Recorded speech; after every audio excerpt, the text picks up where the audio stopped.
Hello, my name is John Teply, and I have the great pleasure to be talking with Kim Sterling. He's an amazing artist that I've watched work many decades ago. Hey, too many. Yeah, I mean, but he has this really strong understanding of form and how it can make a picture, and he also has a beautiful ability to apply color to the form, and it just seems effortless to watch him work. Well, that's the burden of talent, I guess. Hi, Kim. How are you doing? Very good, thanks. So, could you tell me a little bit about your beginnings as an artist? The beginnings were very early, actually. I was 4 years old. I did a picture for Dairy Gold Milk and sent it into them, and they sent me back a bunch of ice cream and all sorts of stuff. And I thought at that point, Sure. I want to be an artist. Yeah. And my life went its own direction. But I always kind of kept art. My father was a writer, and he used to say the only difference between a writer and someone who wants to be a writer is a writer writes, whether he gets paid for it or not. So Yeah. I painted and did whatever I did, whether I got paid for it or not. And I went to San Jose in 1969, and the Silicon Valley was starting. And I was a warehouse manager, and I painted a mural in my office because didn't have any money for my house, so I painted murals in my house. And a designer saw it and had a client, and I did the job. And suddenly I realized that this is my chance, and I quit my job. My wife allowed me to do that, thank God. And I went into business painting murals for corporations. And you started out, if I remember correctly, you started out actually painting them, and then you eventually went into doing smaller studies and paintings that you did by vinyl into large pieces. Is that right? Yeah, what happened was I had a crew of 6 people, and I'd paint these murals in like Intel and Apple, and these are my customers. And you'd have scaffolding, you have to shut down the building at one point to do this stuff. And then they came up with this large scale printing. And I realized that I didn't need a crew. I could actually do the whole thing on a computer. I could even paint a picture and scan it and put it on my computer. And I could make it any size I wanted to and have somebody else stick it on the wall. And so that's kind of where I headed. And I did my own painting and canvases and stuff, pretty much based on what I was doing for the corporations at the time, because that's where my ideas were. Sure. And so it really worked out well. I started in 1973, and I'm still going at it. Although what I do now more is historical murals I got into. I've done a couple of museums, history of flight, and also the history of electricity. And because I can do it all on a computer, I can deal with the customer from afar. And when they accept the design, we just have it printed out, and I spend one day going out to the job and making sure it gets hung right. And that's it. So it's been a lucrative thing. Actually, I think that I was present with you when you started that transition between actually painting and the graphics, which I think was around 1999, 2000. Was that about when? 1999, 98. That's when it all started. And the customers that I was working for are doing the murals in their buildings were the customers that created this whole technology. So it was kind of interesting. They taught me, I taught them. You're right. You were talking about the history of flight. You showed me a sketch for the history of flight that back in like 1999, I think 2000, Yeah. there was a sketch. So some of the themes continue over years. Is that does that happen? Yeah, well, I did this history of electricity for the IBW in San Mateo. And I've curated a museum for them. And I've actually got another job doing the history of electricity for Las Vegas IBW. So it's worked out. Yeah. So when you're beginning an image, a painting, and you're looking at a blank canvas, what is your process for creating a painting? If it's a landscape or something, it's usually something I've taken a photograph or I really am fascinated by. And like, for instance, I don't know if you remember where Pompano Beach is on the way to Half Moon Bay. Every time I pass it, I just thought it was beautiful. And I took a picture of it one day and I decided to put that on canvas. A lot of my stuff is stream of consciousness, and I'll have a blank canvas and I just simply scribble. And I say, what's that scribble look like? And I develop it from there. I have no idea where the picture's going because it's really coming out of my mind at the time. Now, this is my more emotional stuff and more personal stuff, not landscape. It's so there's a large painting behind you. Is that similar to the process? Was that then? That's something I had no idea what I was doing. I just started. It actually started out being a picture of somebody. This was about 1998, I think. And but I didn't like the picture. But I decided to paint over it. But I left part of the picture in there. And in the middle of the picture is actually a picture of a woman. And I called the piece Fire and Ice, and it kind of pretty much described her. So that's kind of how it works, at least in my mind. I just simply go at it and I keep going, and all of a sudden it makes sense to me. And one of my best ones I ever did was called Rage, and it really had to do with my wife passing away and how people react about death and how they expect you to react. And I went out, it was a 3 foot by 4 foot canvas, and I just started going like a bat out of hell, just with a black brush and drawing the whole thing out. And all of a sudden this picture formed, and the form was this guy who's just all motion. And there's all sorts of images in it, and they're all images that I could relate to.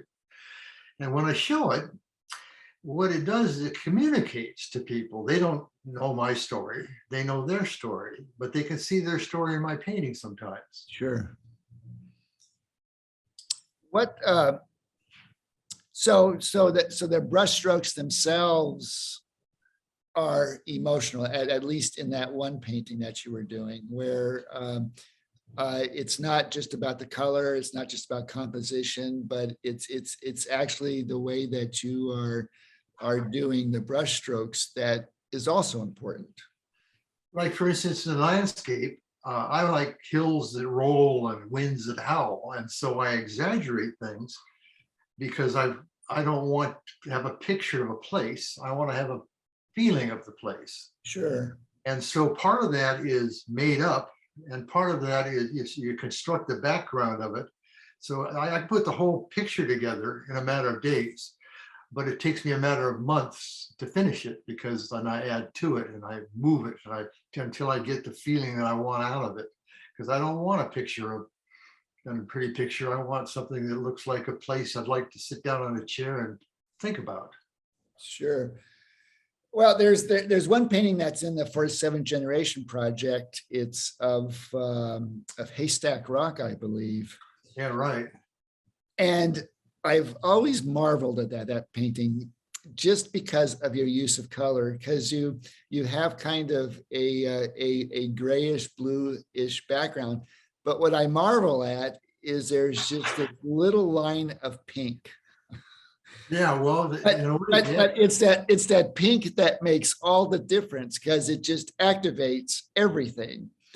And could you talk about how your relationship to color like in paintings like that, where you activate things by just a minimal application. Yeah, especially in my landscapes. I don't know. Like I say, at a certain point, I just make it up. It just doesn't look right until I do that. I do a lot of abstract stuff, and I use really bright colors and stuff, like the one behind me, and I have a much larger ones than that. And so I really do love color, but when you get into the landscapes, it is color, but it's a contrast of color against the grayness of everything. In other words, the landscape is a foggy day, you have a lot of the ocean. You know, Yeah, it looks yeah. like everything's kind of gray, but there's always this little bit of color and everything that just pulls it all together and makes it real. Sure, sure. Uh, uh, so, now, do you look at the landscape as gray values with uh, some accents of color? Is that something that, or is that one approach that you have, or? Well, yeah, I mean, you know, we discussed this once time before, and that is that landscapes really are, there is no bright color in nature except for flowers or something like that as an accent. But for the most part, it's a series of gray greens and gray. Uh, it's all kind of tied together. It's Mother Nature. It's not just one thing. It's more than one thing. You know, I do a lot of traveling, and I really enjoy looking at nature, and a lot of that is just instinct. It just doesn't look right. You know, I know when it looks right, and I know when. The one thing I know is I know when it's wrong, and I know when it's right. And I used to have a crew, and they'd always say, you know, how do you know this stuff? You don't. You know when it's wrong. And if you, and I had one guy who always knew when it was wrong. He's the best employee I ever had. Why? Because he knew it was wrong, and he knew when it was right. Now I know that sounds strange, but that's pretty much it.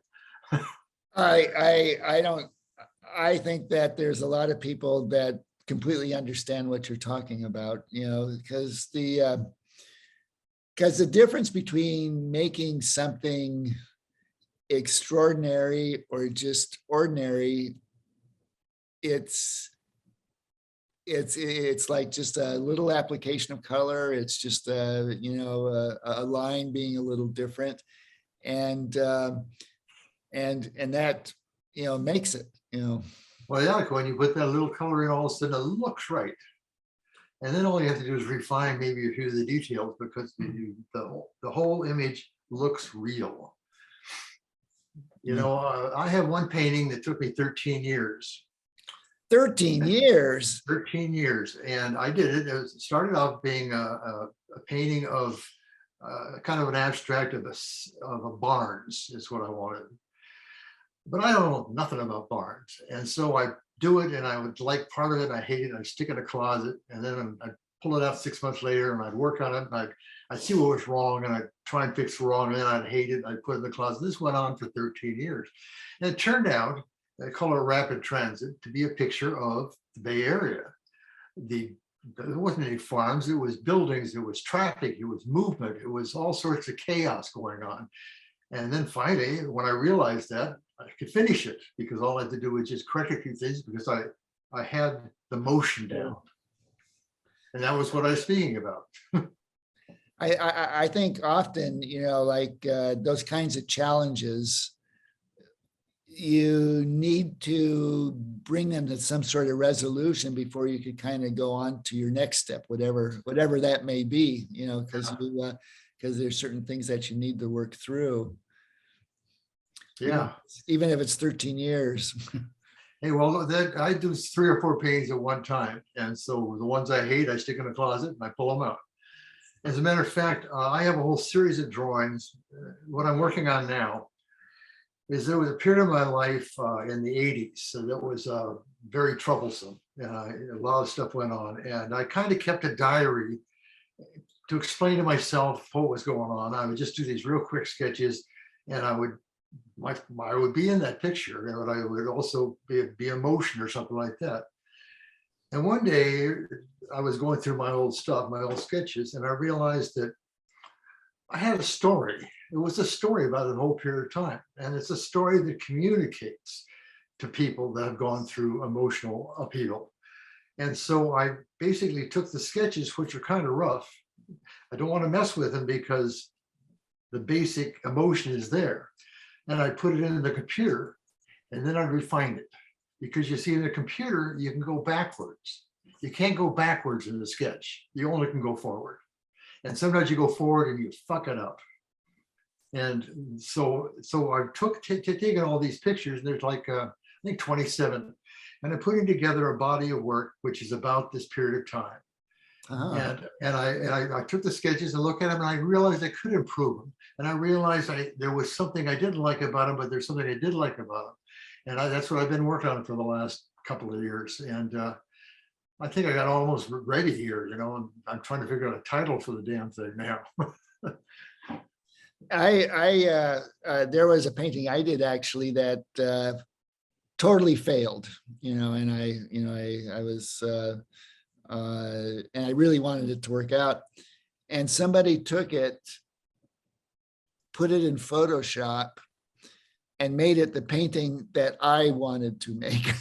You know, it was luminous. There was all this inner light, and where mine was like flat and dead, you know, and all that stuff, you know, is very interesting. Yeah, it really is. And it's really neat to be able to work it in Photoshop, like I say, because you can see what the qualities are and you can get rid of the things you don't like. And if you find out you actually liked them, you can come back to that. And it's a wonderful process. Now, what role do intangible things have in your in the subject matter of your painting? I noticed there's like, is that an angel behind you? Yes, I call that electric angel. Electric angel. How you know, like spirituality, you know, emotions, though, you know, that kind of subject matter, does that play a role in your work? Yeah, that particular one, there was a show in a gallery they called the Angel Show. And so I decided, I didn't know what I was going to do. I just sat there and stared at the computer for a while. And all of a sudden I just started putting it together, and it just came together real fast. But generally, yeah, I start off with a vague idea of where I'm going. And then from that point on, it's just how it flows or doesn't flow. Sure. Well, we've been talking with Kim Sterling. You live in Portland now, is that right? No, I'm in Grants Pass, Oregon. Grants Pass, Oregon. Hey, left the Bay Area, left Santa Cruz, and decided went to Arizona, and it was too damn hot. And I came through Grants Pass in the summertime, and I said, we're moving here, and we moved here, and it's a beautiful place. Very nice. Well, if you would like to see that painting that I was talking about with that a line of pink that activates this beautiful painting, you can see it this July at the Lincoln City Cultural Center. It will be on exhibition from July 13th through the 16th. Thank you, Kim, and I look forward to the next time that we talk. Okay. Well, thank you.